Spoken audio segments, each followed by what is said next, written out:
Hi friends. இன்னைக்கு மருதாணி வைக்கிறதுனால என்னெல்லாம் நல்லது நடக்குது? மருதாணி வைக்கும்போது இன்னும் கை கலராக இருக்கணும்னா என்ன செய்யணும்? அதை பற்றி டிஸ்கஸ் பண்ணலாம். நார்மலாகவே மருதாணி இப்போல்லாம் யாருமே விரும்புறதில்ல. ஏன்னா கோன் வந்துருச்சு. அதனால நல்ல டிசைன்ஸ் போட்டுக்கலாம்.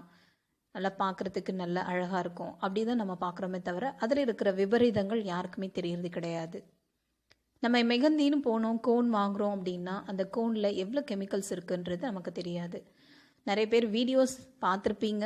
நிறைய பேருக்கு டிசீஸ் வந்து அந்த கை ஸ்கின் அலர்ஜி ஆகி நிறைய வீடியோஸ் பார்த்துருப்பீங்க. நிறைய ஃபோட்டோஸ் ஷேர் பண்ணியிருப்பாங்க.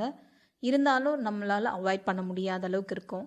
ஏன்னா அது அந்தளவுக்கு மோகத்தில் இருக்காங்க. ஸோ அதிலேருந்து கொஞ்சம் வெளியில் வாங்க. இயற்கையான நம்ம மெஹந்தி, அதாவது மருதாணியிலிருந்து தான் மெஹந்தி வந்தது, மறந்துடாதீங்க. நம்ம திரும்பவும் நம்மளோட நேச்சருக்கே போகலாம். மருதாணி வைக்கிறதுனால என்ன நன்மை? மருதாணி ரொம்ப குளிர்ச்சியானது. பாடி ஓவர் ஹீட்டாக இருக்கிறவங்க மருதாணி வச்சாங்க அப்படின்னா அவங்க பாடி கூல் ஆகும். நிறைய பேருக்கு தூக்கமே வராமல் ரொம்ப கஷ்டப்படுவாங்க. தூக்கமின்மை, அதுக்கு ஒரு நல்ல மருந்து மருதாணி வைக்கிறதுனால நல்ல தூக்கம் வரும்.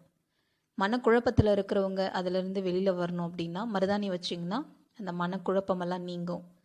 அது மட்டும் இல்லை, பித்த வெடிப்பு இருக்கிறவங்க, நகை சுற்றி இருக்கிறவங்க, இந்த மாதிரி நகம் சார்ந்த பிரச்சனை இருக்கிறவங்களுக்கு மெகந்தி வச்சாங்க அப்படின்னா, மருதாணி வச்சாங்க அப்படின்னா கண்டிப்பாக அதிலிருந்து ஒரு நல்ல சொல்யூஷன் கிடைக்கும்.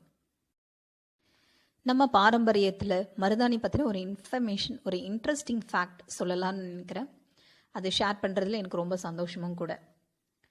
ஆக்சுவலி மேரேஜ் ஆக போகிற பொண்ணுங்களுக்கு மருதாணி வைக்க சொல்லுவாங்க. அந்த மருதாணி வைக்கும் போது அது எந்த அளவுக்கு செவந்திருக்கோ அந்தளவுக்கு இவங்க அவங்க மேலே அன்பு வச்சுருக்காங்க அப்படின்ற ஒரு தாட் இருக்கும். அது எந்த அளவுக்கு உண்மைன்னு எனக்கு தெரியாது. பட் என்னை பொறுத்த வரைக்கும் ஒரு ஹெல்த்தியான ரிலேஷன்ஷிப் வரணும் அப்படின்னா ஒய்ஃப் ஹஸ்பண்டை நினச்சிட்டே இருக்கணும்னு சொல்லலாம்.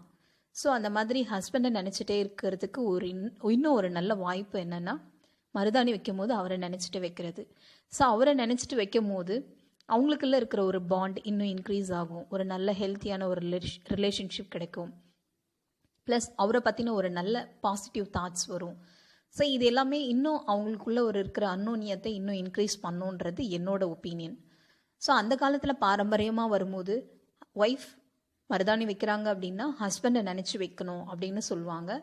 அது பெரியவங்க சொல்கிறாங்க அப்படின்னா அதில் கண்டிப்பாக பல நன்மைகள் இருக்கும். அதை நான் நம்புகிறேன். நீங்களும் நம்புவீங்கன்னு நான் எதிர்பார்க்குறேன். ஸோ அந்த மாதிரி வைக்கும் போது கலரை பேஸ் பண்ணி தான் நம்ம சொல்லுவாங்க, இது இன்னும் கலராக இருக்குது அப்படின்னா, இவ்வளோ கலராக இருக்குன்னா நீ அவ்வளோ அன்பு வச்சுருக்கேன் உங்கள் ஹஸ்பண்ட் மேலே அப்படின்னு சொல்லுவாங்க. கேட்கவும் நல்லா இருக்குல்ல. இப்போ மருதாணி எப்படி செவக்கணும், நல்லா செவக்கணும்னு பார்க்கலாம். மருதாணி எடுத்துக்கோங்க. இதோட கொஞ்சம் புளி ஆட் பண்ணிக்கோங்க. லைட்டாக கொஞ்சம் தண்ணி விட்டுக்கோங்க. மையை அரைக்கணும். மையை அரைச்சிட்ட பிறகு அது பாருங்கள், நல்லா இந்த ஸ்டேஜில் வர வரைக்கும் அரைக்கணும். இன்கேஸ் புளி இல்லைன்னா கொட்டைப்பாக்கு யூஸ் பண்ணிக்கலாம், இல்லை கிராம்பு யூஸ் பண்ணிக்கோங்க, இல்லைன்னா 2 டீஸ்பூன் டீ தூள் யூஸ் பண்ணிக்கோங்க. நைட் ஃபுல்லாக அது வைக்கணும். நைட்டு நல்லா காஞ்ச பிறகு ஒரு 3 hours 4 hours கழித்து கொஞ்சம் ஆயில் விட்டுக்கோங்க, தேங்காய் எண்ணெய். அதுக்கப்புறம் காலையில் அதுவே ஆட்டோமேட்டிக்காக உதிர்ந்து போயிடும். மார்னிங் எந்திரிச்சு வாஷ் பண்ணிங்க அப்படின்னா நல்ல கலராக உங்களுக்கு மருதாணி கிடைக்கும். ஸோ உங்களோட ஹேண்டில் இருக்கிற அந்த கலர் வந்து ரொம்ப லைஃப் லாங் நிறைய நாள் வரும். ஸோ இன்னொரு வீடியோவில் நம்ம சந்திக்கலாம். தேங்க்யூ.